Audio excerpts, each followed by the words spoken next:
Is this what we call the Harry Potter beer? Let's find out.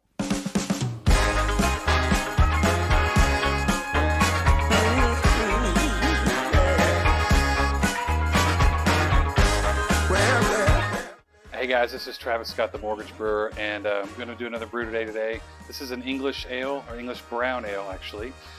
Here's what's funny about this, is that this particular recipe has been sitting in my stairway closet, underneath my stairway closet for a long time. Let's take a look and see when this was actually shipped to me. It was shipped on November the 10th of 2020. So are these ingredients still good? I mean, it's February of 2022 right now. So let's take a look and see what we got here. As far as the recipe goes, this English brown ale, we're going to have about 67% of Golden Promise. That's going to be our base malt.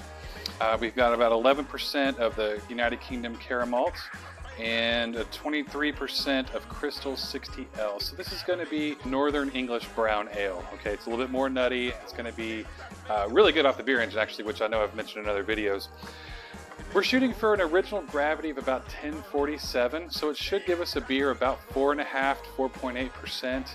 IBU is going to be under 19, right around 18.5 or so. For the hops, what I'm using are just Fuggles, right? So I've got 1 ounce of Fuggles going in at 30 minutes.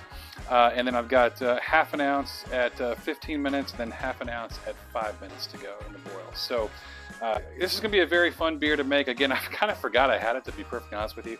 It's been sitting in my closet for almost 2 years, and I'm excited to see if these ingredients hold up. I'm using dry yeast anyways, the SO4 English ale yeast, so that should be fine, I would think. It's not a liquid yeast I have to worry about. So we're going to get started, and well, the other thing I want to point out on this is I got a brand new fermenter here, and I'm so excited to use this one.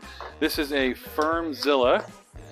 Firmzilla here has got the little capture jar at the bottom for your yeast and your trub and all that good stuff. In future brews, I will be using this to pressure ferment to make lagers and do all the close transfers and all that good stuff. That's what's so great about this. Is an all-in-one tank. You can ferment in it, you can carbonate in it, you can drink from it if you wanted to. So I'm just very excited to be using this new fermenter, and this will be a perfect brew to see if we can pull this off and make it happen.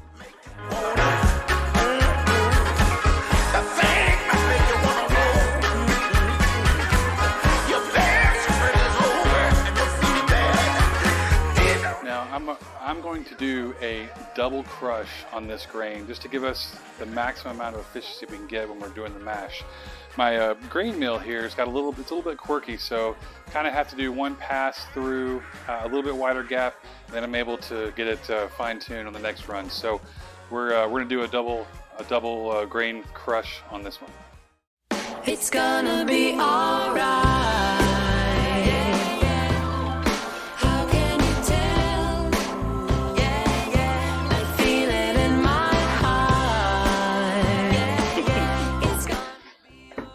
Mashing in at 148 degrees today. I am brewing is an English brown ale, and I found this recipe box under my stairs closet where it was sat for like 2 years. So I have no idea if it's going to be good or not. Celebrity appearance, Seth Morgan, Denton County Brewing Company. Howdy, folks. Yeah. Be okay. Yeah, yeah. The sun is shining bright onto another day. Yeah, yeah. It's gonna be alright. Alright, I wanted to show you my portable kegerator. I use this a lot for weddings, for realtor events, for title companies, any kind of party actually, honestly. I found this online one time. A guy made a version of this. I instantly went out and built it the next day. I thought it was just so awesome. So let's take a look at this. So first of all, we'll go through the guts here. So this is just your standard CO2 manifold, four manifold that I run my gas lines off of. And then I have this red tube here that goes through the back, and then I run a CO2 tank off of that on the outside. Then in here I've got a tub a 21-inch tote tub here, a Rubbermaid tote, and I can fit 4 corny kegs in here, so I can get up to 20 gallons of beer, which is a pretty nice party. But it keeps all the water enclosed in here. The ice, you just fill it up with ice, and that way it runs anywhere.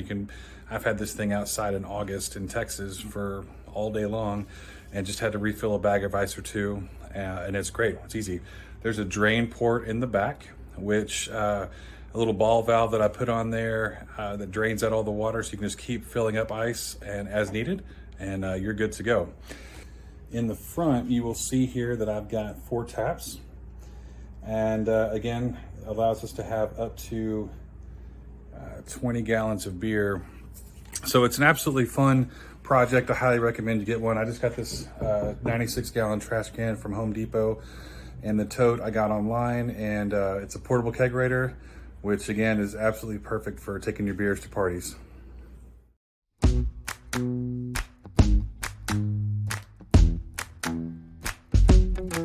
With you, the sun is shining 24/7. 'Cause when we're together, it feels like we're in heaven. If it will get dark, you'll be my million stars. So here we are, the final product here. This is the English Brown Ale. And quite honestly, this is more of a kind of a best, better pub ale. You know, it's not super hoppy at all. It's about 20 IBUs, 19, 20 IBUs, which I prefer on a pub ale. But it does have that nice biscuity quality that you would find from a best, better, certainly a little malty. But I just absolutely love the color of this beer. It came out great. And off the beer engine, of course. As you know, it's the only way I drink beer at the house here. But I love it. I can't wait to get more into this keg as the days go on. So with that, cheers.